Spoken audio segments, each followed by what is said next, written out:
Olá pessoal, tudo bem com vocês? Aqui é a Rayane, professora de língua portuguesa, e eu estou aqui hoje para trabalhar com vocês, a prova do PISM-2 do triênio 2020, 2022, 2023, Triênio. Então vamos lá. Nós vamos comentar um pouquinho as questões dessa prova. Nós vamos comentar tanto as objetivas quanto as discursivas, e eu vou apresentar algumas ressalvas em relação ao texto, para que vocês façam o mesmo no dia da prova de vocês, que está bem próxima. Então, vejamos. Vejamos primeiramente as questões objetivas. Leia o texto a seguir para responder as questões de 1 a 5. Então, vamos ver, ter um único texto para todas as questões, Texto 1. Racismo, homofobia, psicologia explica como a intolerância se sustenta. Nós, seres humanos, somos um poço de contradições e imperfeições.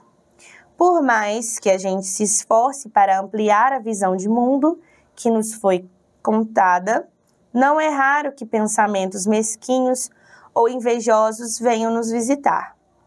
De repente, somos tomados por sentimentos que se opõem a crenças e princípios e revelam a dificuldade que é evoluir emocionalmente.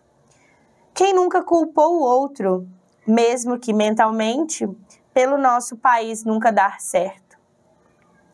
Ou então acreditou que o motivo do erro de alguém tivesse a ver com a sua raça, classe, gênero, religião ou orientação sexual. E se deixou levar pelo chavão tinha que ser, e inferiorizou o próximo simplesmente por ele ser diferente de você. São reações que estão ligadas com desamparo e fragilidade interiores, que causam angústia ao se deparar com aquilo que foge do próprio repertório.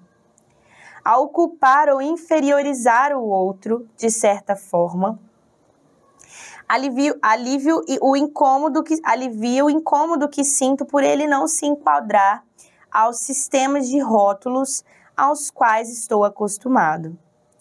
Muitas vezes são padrões convencionados, como ideias na sociedade a partir de práticas e características que devem ser almejadas e valorizadas por todos. Aqueles que fogem dessa representação hegemônica, ou seja, dominante, tida como bem aceita, não são dignos da minha humanidade. Desqualifico o próximo para justificar a repulsa que sinto. Mas de onde surge esse impulso de inferiorizar o outro? O que leva tanta gente a perpetuar desavenças e reproduzir discursos intolerantes e preconceituosos? Então, de volta ao divã. Para variar, o pai da psicanálise tem explicações para esse ódio, sentimento que experimentamos antes do amor, e um dos mecanismos mais primitivos de discriminação entre eu e o outro. Freud classificou de eu-prazer, o estágio no qual o sujeito se identifica com tudo aquilo que lhe proporciona satisfação e projeta tudo o que lhe é desprazeroso no outro. Trata-se de uma vivência ilusória de total autossuficiência, na qual o outro é interpretado como puro empecilho às satisfações do eu. Empecilho que deveria ser eliminado, afirma Eduardo de São Tiago Martins, psicanalista e psiquiatra, membro associado da SBPSP, Sociedade Brasileira de Psicanálise de São Paulo. A próxima etapa é o desenvolver o chamado bom sentimento de si, quando todos aqueles que são diferentes do sujeito não precisam mais ser encarados como ameaça à integridade do eu. Assim surge a noção de alteridade, que identifica e reconhece as diferenças do outro, e que possibilita aceitar que existem outras origens, outras culturas e outras subjetividades no mundo compartilhado por nós. Mas nem sempre esse processo é bem sucedido e pode se prolongar por toda a vida. numa deficiência que costuma ser agravada em situações de adversidade. É importante ressaltar que o desenvolvimento psíquico do ser humano não se dá de modo linear. Os estágios primitivos ou infantis não ficam para trás conforme modos de defesas mais elaborados são desenvolvidos. Eles seguem latentes no sujeito como núcleos defensivos que podem ser recrutados a qualquer instante. Detalha Martins. Assim, quando o nosso psiquismo julga que a existência está ameaçada, nossa reação se torna mais brutal e menos lapidada. Normal é ser diferente, apesar do grande avanço na formação do ser.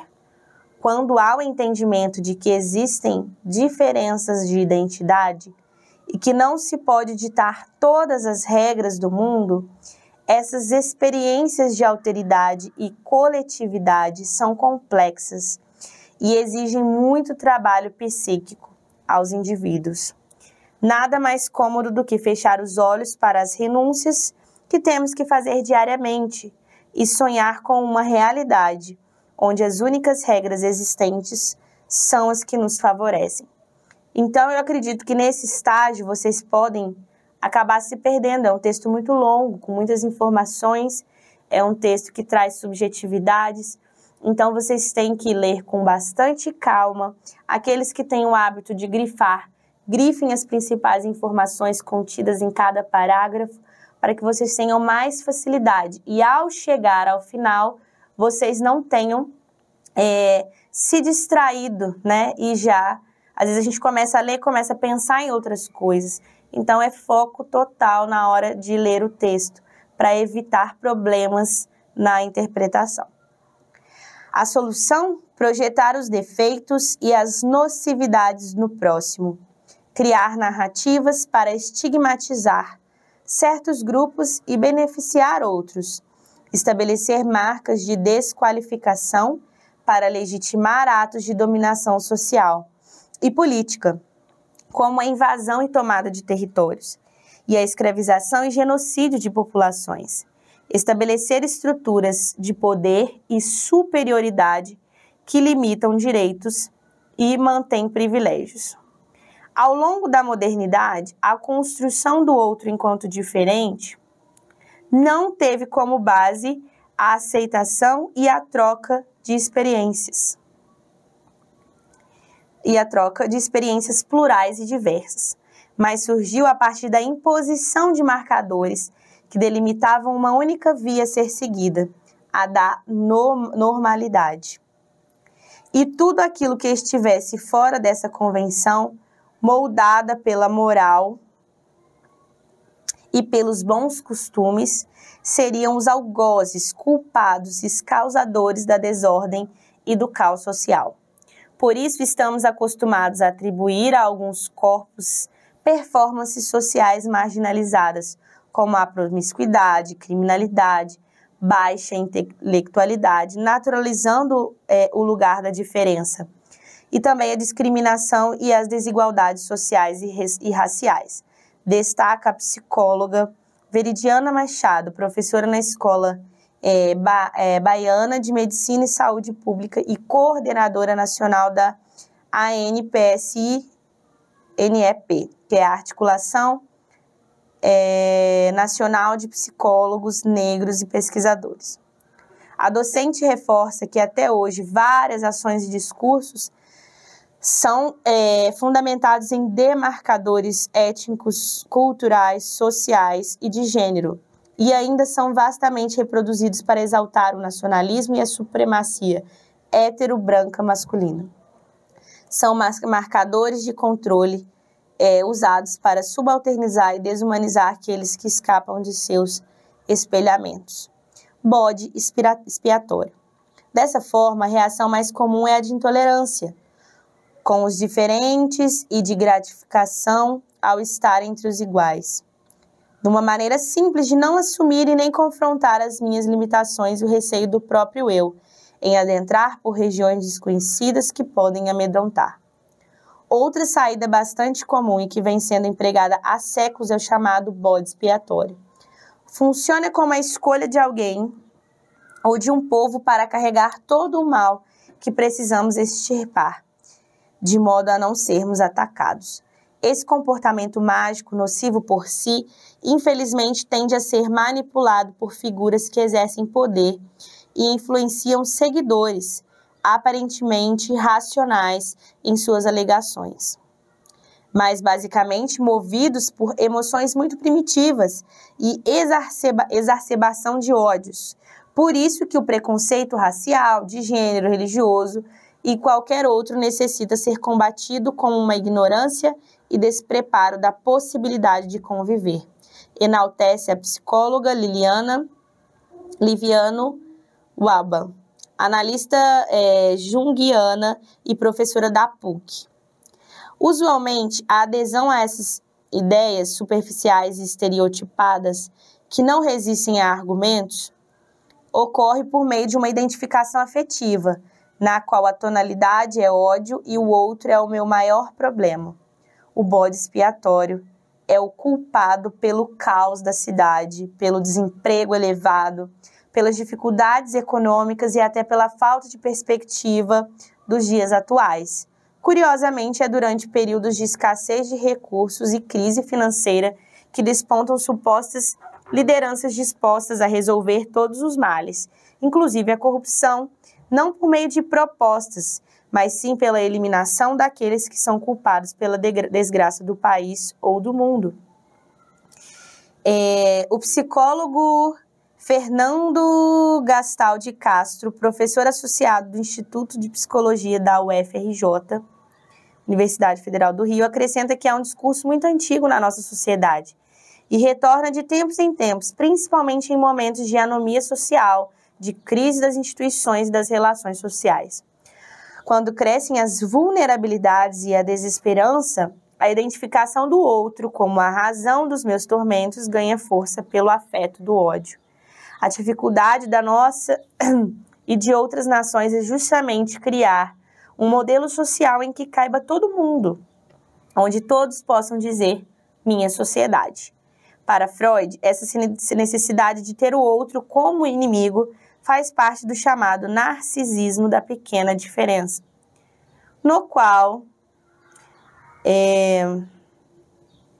o sujeito frágil deixa de pensar por si e se torna um replicante dentro da massa, que se organiza no combate daqueles que estão distantes dos ideais do grupo. Em outras palavras, falar mal do vizinho pode salvar o almoço em família. Ter um inimigo em comum, alguém para eliminar, mantém os laços entre os indivíduos da organização. Caso contrário, suas próprias pequenas diferenças vêm à tona, dissolvendo o sentimento grupal e expondo o eu ao seu desamparo constitutivo, diz Martins. Respeito às necessidades e especificidades. A psicanalista acredita que boas experiências de coletividade, de alteridade, seriam a melhor forma de buscar a transformação do sujeito, narcisicamente ferido, o que seria possível com um governo que atuasse para a redução das desigualdades e garantia das condições de vida fundamentais aos cidadãos, como moradia, saúde, educação, segurança, transporte e cultura. Assim, o outro não seria mais encarado como uma ameaça à integridade do eu, e sim como um colaborador nas diferenças, capaz de lhe estender a mão e de ampliar o repertório de identificações. Quanto mais elaborados forem os sentimentos de si e o sentimento de pertencimento, menos sentido farão as fábricas de inimigos. Ao não terem acesso aos direitos e serviços básicos, as populações subalternizadas sofrem violência pelas mãos do próprio Estado e ficam em condições assimétricas com o que se chama de humanidade. Na avaliação da psicóloga Veridiana Machado, é uma luta constante para sobreviver e para enfrentar esse comportamento desumanizador que já está institucionalizado há anos e só pode ser enfrentado com a adoção de uma nova proposta ética, estética e política, das diferenças. É atribuir ao outro o olhar da positividade em detrimento da negativação. Reconhecer as singularidades daquele corpo como uma multiplicidade de potências.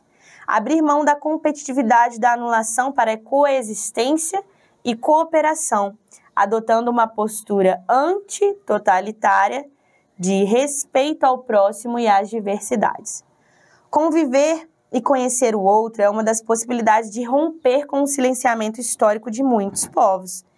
Permitir que esse sujeito fale de fato, seja escutado, abre espaço para que suas histórias, constantemente invisibilizadas, sejam narradas de forma que também suas existências passem a ser consideradas. A partir dessa interação surge a oportunidade de construir outras narrativas de si, do próximo e do mundo, que expressem outros sentidos e significados numa elaboração consciente e sensibilizada em relação às singularidades de cada um. Então vamos lá, questão 1.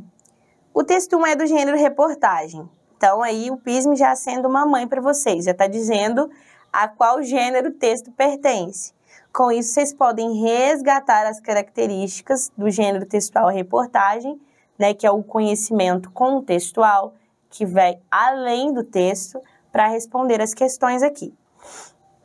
Então, vamos julgar como verdadeiras ou falsas as questões. A reportagem apresenta a opinião do repórter. Opa, a gente já fica assim, a opinião do repórter.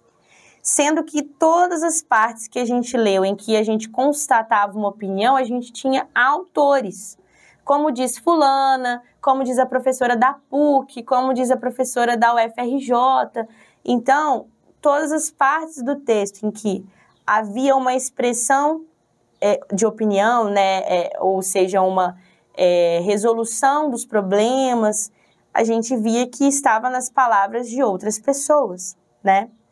E aí continua, fundamentado, sobretudo por depoimentos de especialistas ou de pessoas ligadas ao tema? Não, gente, falso.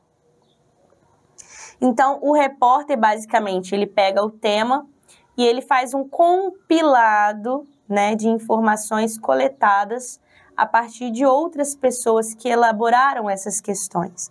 Então, vejamos, como as seções de uma reportagem dividem o texto em subtemas, sua ordem pode ser alterada, gente. A gente vê que ele constrói, né, o seu texto de uma forma cronológica, né? Igual ele cita, bode expiatório, ele vem e explica, ele retoma. Então, a gente vê que tem um início, um meio e fim, a gente tem uma conclusão das ideias. Isso se chama coesão textual. Os conectivos nos dão essa base. Eu não posso inverter, esse parágrafo aqui, eu vou jogar ele lá para cima. Vai ficar confuso, então a gente não pode alterar, não. O público-alvo de uma reportagem influencia o tratamento dado ao assunto? Sem sombra de dúvidas, né? Mais ou menos aprofundado e a linguagem do texto a qual obedece a norma culta, sem sombra de dúvidas, né? Como eu disse para vocês, todo texto ele tem um público-alvo, né? Ele tem o tipo de narrador, ele tem as pessoas para as quais eu escrevo. Então, eu tenho sim que ter em mente o público-alvo, porque influencia a forma que eu vou tratar o assunto. Se eu estiver escrevendo um texto para criança, eu posso usar esse tipo de linguagem? Não. Se eu estou escrevendo para um público acadêmico, eu vou dificultar usar mais linguagens técnicas? Sim. Então, a gente vai ter essa variação. O objetivo das sessões é organizar o texto por subtemas e, desse modo, facilitar a compreensão por parte do leitor? Sim.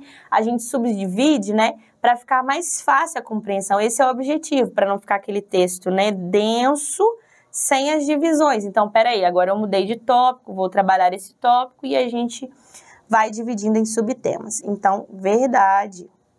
Então, a gente tem FF, VV. Então, se a gente tem FF, VV, a gente já pode riscar todas as alternativas e ficar com a letra E. Então, aqui a gente já pode considerar verdadeiro aí, otimizando o nosso caminho, não é verdade? Trata-se de um gênero que predomina a exposição, texto expositivo, uma reportagem, visando divulgar para um leitor não especialista informações sobre assuntos históricos, sim, né? Fala sobre a origem, artísticos, culturais e científicos. A sequência que preenche corretamente as lacunas acima é exatamente. Então, temos como gabarito letra E. 2. O tema central da reportagem lida são. Então, vejamos aí. A. Dicas de como viver de forma mais harmoniosa. A gente percebe dicas de como viver em forma... Não, gente. Com quem convivemos? Não, essa questão aqui totalmente fora do que a gente vê, né? O texto tem muito mais a contribuir do que simplesmente dar dicas de convivência. As maneiras de desenvolver no homem o respeito às culturas e padrões... as maneiras de desenvolver no homem o respeito às culturas e padrões diferentes aos seus. Não é as maneiras de desenvolver. Na verdade, o texto ele traz muito mais uma explicação do porquê do que simplesmente evidenciar as maneiras de desenvolver o respeito. Né? Isso é trabalhado individualmente. Então, também não. As pesquisas de psicólogos sobre o desenvolvimento histórico-cultural do homem em suas comunidades? Então, não, gente, não tem nada disso, né? D. As razões da tendência primitiva, ele explica a origem, né? Inclusive, eles trazem Freud para explicar que, originalmente, o ser humano tem uma tendência, né? Igual eles trazem, né, a questão do narcisismo, justamente para justificar o porquê de tais práticas. Então, a letra D, ela traz exatamente o objetivo central, ó, de ter aversão ao que foge ao padrão instituído. Então, por que a gente rejeita tanto? Por que tanto preconceito? Então, o texto busca explicar. Então, a letra D contempla exatamente o objetivo do nosso texto. Os estudos do psicanalista. Então, o tema é falar dos estudos do Freud. Não, a gente sabe que não é isso. Ele apenas traz como um argumento de autoridade. Questão 3. Ao empregar a expressão quem nunca, na primeira seção da reportagem, quem nunca culpou o outro, mesmo que mentalmente pelo nosso país nunca dar certo? O autor do texto é condescendente com a atitude, então ele concorda com a culpabilização das pessoas, assumindo a crença de que o país nunca deu certo? Gente, não, né? Não é exatamente isso. Ele está falando quem nunca e vai explicar por que nós, às vezes, temos esse tipo de comportamento. Então, ele não está assumindo, né, a crença de que o país nunca deu certo, não é nada disso. B. É dissimulado ao mencionar a tendência que as pessoas têm de responsabilizar terceiros. Não é isso, porque ele traz justamente estudos para mostrar que isso também faz parte da origem, né? Desde sempre, inclusive Freud traz um estudo sobre isso e fala que faz parte do comportamento humano. Mas, na verdade, a gente tem que desconstruir algo que está em nós. Não é isso que o texto traz? Então, letra C. Inclui-se na pergunta. Claro, generalizando o ato de ser intolerante e reforçando a interferência de que todos já o foram ao menos uma vez na vida. Então, está falando sobre a expressão e a letra C corresponde exatamente ao que está sendo colocado no enunciado. Induz a conclusão de que todos são intolerantes e de que a atribuição de culpa aos que são diferentes é uma opção racional e adequada, gente. Exatamente ao contrário, né? Reforça a ideia de que no Brasil as pessoas culpam as outras. Até aí tudo bem, mesmo sem assumir, inferiorizando o próximo por ser diferente. Então, elas fazem isso sem assumir por ser diferente e é só no Brasil, ele traz um recorte, né? A ideia de que no Brasil ele traz um recorte de local, ou ele está falando do ser humano como um todo. Então, é isso que a gente tem que ter de atenção nessa questão. Por isso que a gente tem, né, como gabarito a letra C. Deixa eu colocar o xizinho nas outras aqui, para gente avançar. Então, gabarito letra C. Questão 4. Leia o trecho a seguir. Nós, seres humanos, somos um poço de contradições e imperfeições. Por mais que a gente se esforce para ampliar a visão de mundo que nos foi contada, Não é raro que pensamentos mesquinhos ou invejosos venham nos visitar. Então, aqui é uma questão de análise linguística e como eu falei em aulas anteriores, e que o PISM, né, o PISM 2, ele trata muito mais das questões de relação entre as orações. Então, vai trabalhar-se as conjunções, os conectivos, justamente para ver as ideias que existem em comum entre as orações. Então, aqui nós temos, sobre a locução por mais que, é correto afirmar que ela inicia uma oração subordinada. Então, ó, período de subordinação e coordenação. Matéria aí bem cobrada pelo PISM 2. Então, há uma tentativa de proporção. Primeiro que por mais que não é uma oração subordinada proporcional, né? É adverbial proporcional, então a gente já pode eliminar a letra A. Ela amplia a visão de mundo, evitar, não. Letra B, a tentativa de uma ação contrária. Por mais que, ainda que, mesmo que, embora, não faz parte, né? Não apresenta uma semântica de oposição, por se tratar principalmente de uma oração subordinada concessiva. Então, se ela é concessiva, ela apresenta uma ideia oposta, né? Então, a gente tem sim como gabarito letra B, porque traz exatamente isso. Se eu associo por mais que, ainda que, embora, eu chego ali nas conjunções subordinativas concessivas, portanto, eu tenho uma oração subordinada adverbial concessiva. Então, aqui, a relação entre as orações. C, a finalidade, aí, confundindo com a adverbial final. Então, não. Aqui bastava apenas ter conhecimento sobre as conjunções. A consequência é uma consecutiva? Não. A causa é uma causal? Também não. Então, a gente fica com o gabarito letra B por se tratar de uma oração subordinada adverbial concessiva, né? Que ela é introduzida justamente para se opor ao que foi dito anteriormente. Então, sigamos para a última questão objetiva. Leia o que explica o professor Nilson Lage sobre a linguagem jornalística e os registros coloquial e formal da linguagem. A conciliação entre esses dois interesses, de uma comunicação eficiente e de aceitação social, resulta na restrição fundamental a que está sujeita a linguagem jornalística. Ela é basicamente constituída de palavras, expressões e regras combinatórias que são possíveis no registro coloquial e aceitas no registro formal. Considerando o que se afirmou sobre a linguagem jornalística no texto acima, então vejamos. Um poço de contradições e imperfeições, linha 1, no primeiro parágrafo, é uma expressão que imprime coloquialidade à reportagem, sem infringir as normas gramaticais. Não é exatamente isso que o texto traz?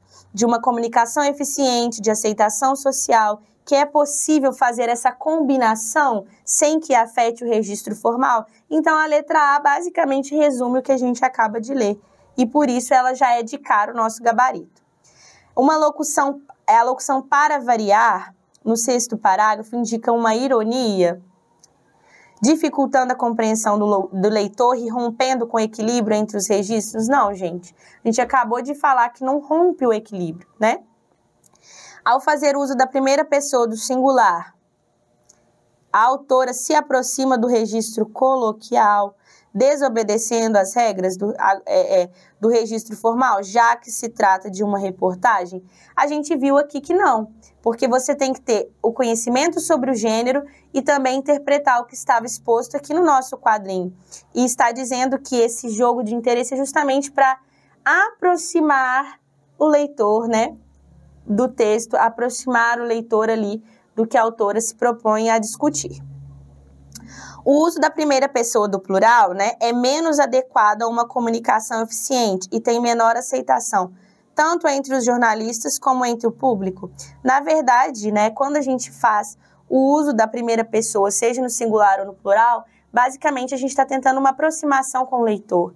Como o texto, né, ele é amplo, é um tema que é para todos, então ele se inclui no texto para mostrar, olha, eu também faço parte, quem nunca? todos nós já cometemos ações, né, que pudéssemos prejudicar o outro. Então, isso traz o leitor para próximo do autor. O uso do registro coloquial. Só um minutinho. O uso do registro coloquial é mais usual na oralidade. Por isso, ao longo da reportagem, tal registro encontra-se no discurso direto nas falas dos especialistas. Então, até aqui tudo bem. A gente sabe que a coloquialidade ela é mais usual na oralidade. Mas por isso, ela encontra-se no discurso direto? Não. Quando a gente percebe o discurso direto no texto, é mais para reportar a fala dos especialistas, mas não para falar, ó, aqui é a oralidade e está de forma informal. Não, aí a gente está fazendo uma generalização errônea. Então, a gente tem que tomar cuidado com isso, ok? Então, a gente vê que a maior parte das questões trabalharam com a interpretação de texto e a gente tem uma questão que trabalha com variação linguística e outra que trabalha com a relação entre as orações, subordinação e coordenação. Então, vamos às questões discursivas desta prova. O texto a seguir é uma seção do artigo científico A Raiz do Pensamento Colonial na Intolerância Religiosa contra religiões de matriz africana. Leio para responder a questão 1. Então, vamos a mais um texto, né, trabalhando aí a mesma temática.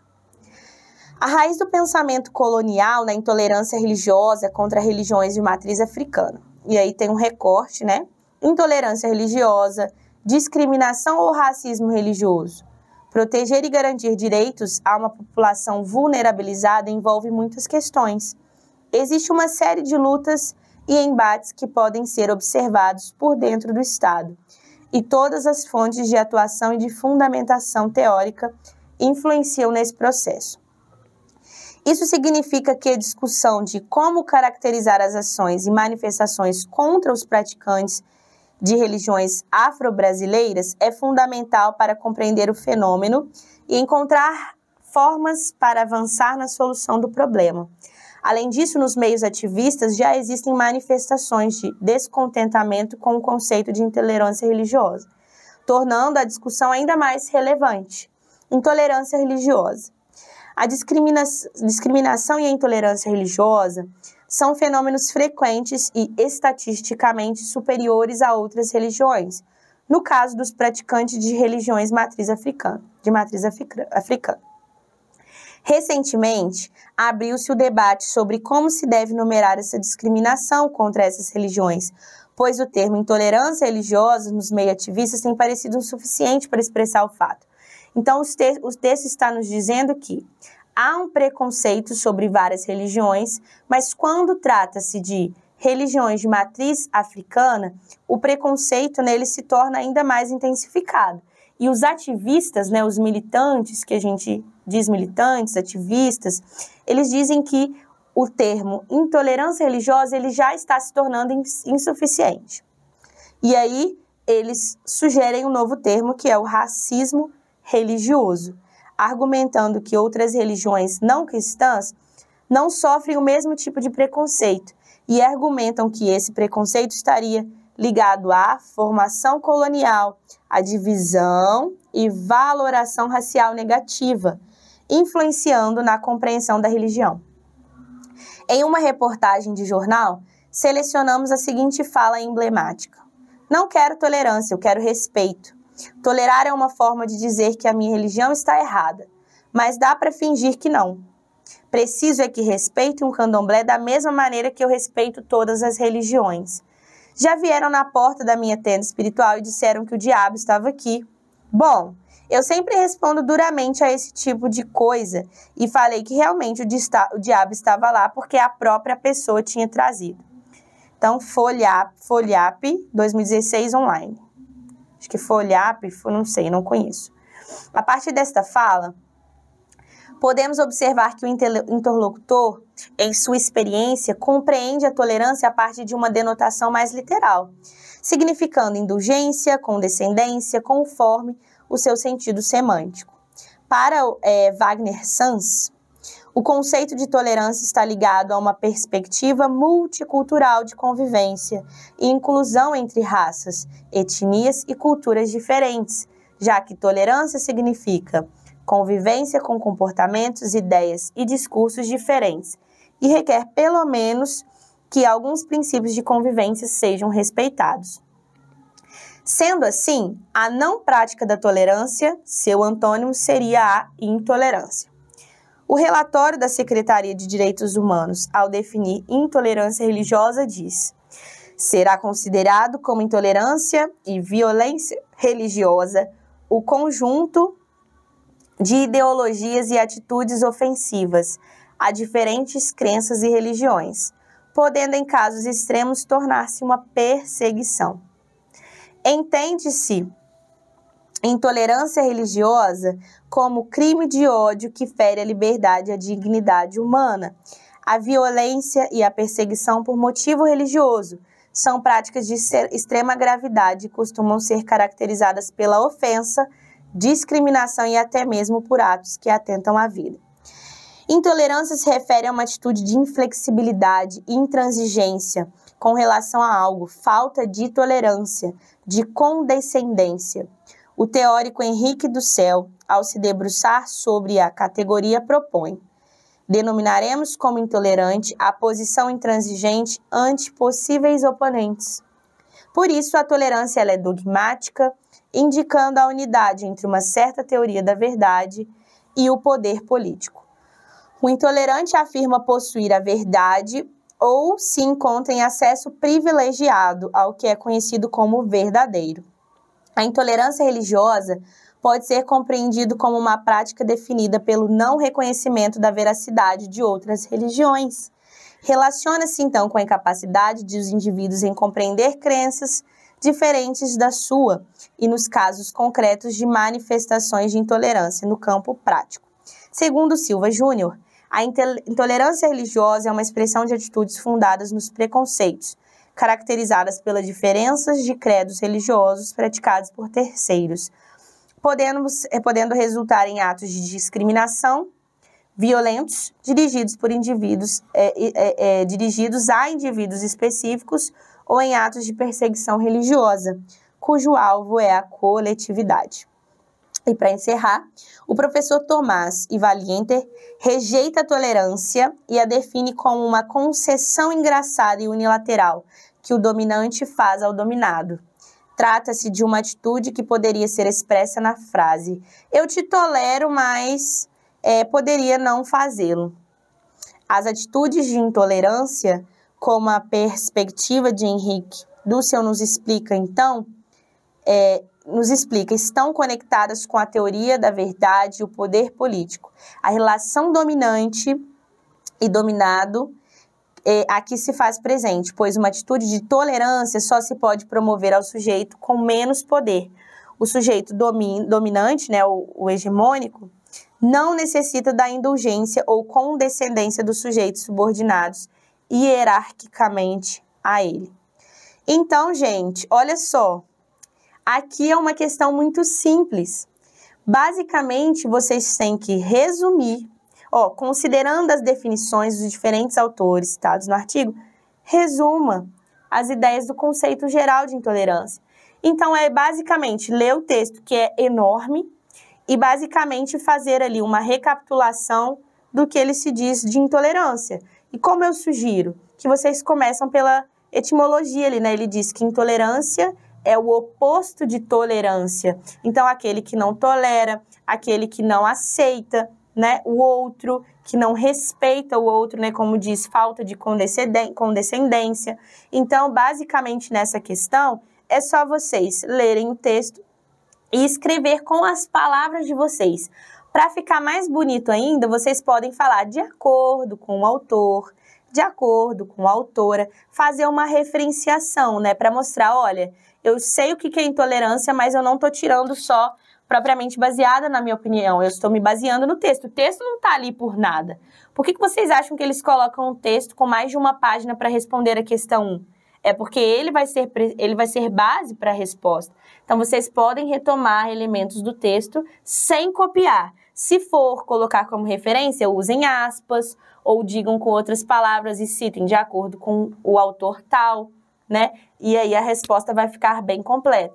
Lembrando que questão discursiva tem que estar adequada à norma padrão. Então, comecem aí em letra maiúscula, coloquem ponto final, uma letra legível, tá? Porque o examinador não tem que ficar decodificando letra. Então, vocês têm que escrever aí de uma forma bem legível. Questão 2. Os gráficos a seguir foram retirados do relatório sobre intolerância e violência religiosa no Brasil. Só um minuto. E retratam dados das denúncias recebidas por ouvidorias. Analise-os com atenção para responder a questão 2. Então, a gente tem aqui gênero das vítimas, né? Aí, trans, mulheres e homem. E o segundo gráfico, né? Cor das vítimas, preta, branca, indígena e parda, tá? Então, sigamos. Próximo gráfico, religião da vítima, aí, ó. Sem informação, aí tem judaica, matriz africana, evangélica, católica, espírita e as demais. E com isso, né, ele quer basicamente que você associe o primeiro texto ao segundo texto e escreva um parágrafo colocando as características mais relevantes sobre a intolerância religiosa no país. Falei, quase que uma redação do Enem, né? Mas eles querem num parágrafo. Então, vocês vão escrever um parágrafo colocando como se dá a intolerância e vocês podem se pautar nos gráficos, né? No Brasil acontece isso e isso, ou no mundo, né? Esse gráfico aqui, deixa eu voltar ao gráfico. Então, vocês vão mostrar, ó, que as religiões de matriz africana, né, elas têm mais incidência. Então, vocês têm que citar isso. E não é uma questão difícil. A questão 1, vocês trabalham o conceito da palavra, intolerância. Na questão 2, vocês vão mostrar os tipos de intolerância, como isso acontece no Brasil. Então, a gente tem aí uma prova bem tranquila, né? Vocês viram que fazer com calma é extremamente possível. Então, eu estou aqui hoje para desejar uma excelente prova para vocês e para alertá-los, né? Que basta que vocês façam uma prova com calma, respeitando ali os limites de vocês, obviamente, mas voltando sempre ao texto. Ah, o texto é muito grande, voltem ao texto, faz toda a diferença para que vocês consigam fazer uma boa prova. No mais, tenham todos uma excelente prova, tá? Façam com bastante calma e espero ver todos vocês aí na universidade, todos aprovados, ok? Tchau, tchau, até mais!